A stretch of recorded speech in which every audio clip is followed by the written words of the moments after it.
Lei si chiama Islam Tasnia, io si chiama Shoardar Imdadur Islam. Da dove venite? Bangladesh. Lei parla italiano? Sì, abbastanza. Ciao! Sei pronto per andare a scuola? Sì. È la prima Remigina delle elementari Pascoli di Santa Maria del Rovere, la prima dell'unica classe prima della scuola in uno dei quartieri più popolosi della città. Gli altri Remigini arrivano un po' alla volta e alla fine il conto segna 11 scolari, un numero che fa pensare, ricordando gli altri giorni di scuola, quando i bimbi per classe erano 3 volte tanto in più sezioni. Un segno dei tempi, o meglio di quella denatalità che rimarrà evidente anche in futuro, quando questi bambini diventeranno ragazzi ed adulti di una società decisamente più rarefatta.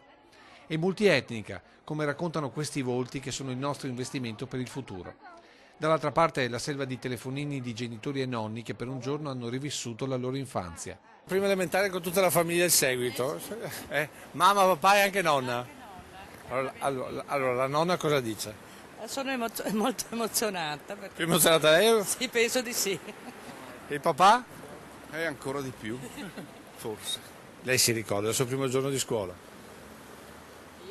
Poco, non tutto. Mi ricordo che avevo un compagno che è scoppiato a piangere, per esempio, ma io ero anche abbastanza tranquilla, sì. Sarà un segno della modernità, ma i remigini di oggi non sembrano molto emozionati. Anna, primo giorno di scuola, prima elementare? Sì. Non hai un po' di paura? No. Tranquilla? Sì. Alessio, allora sei pronto per il primo giorno di scuola? Sì. Cosa ti aspetti? Ed è un primo giorno anche per chi a scuola ci lavora, un giorno che si ripete puntualmente ogni anno. Non dormiamo dalla notte prima. Lavoro qui da 10 anni. Ed il primo giorno di scuola è sempre? Fantastico, sarà un anno meraviglioso come sempre. Primo giorno dove oltre ad affrontare il mondo senza mamma e papà si scopre il senso del dovere. Qui è la vera scuola, quindi c'è l'emozione di dire avrò i compiti da fare.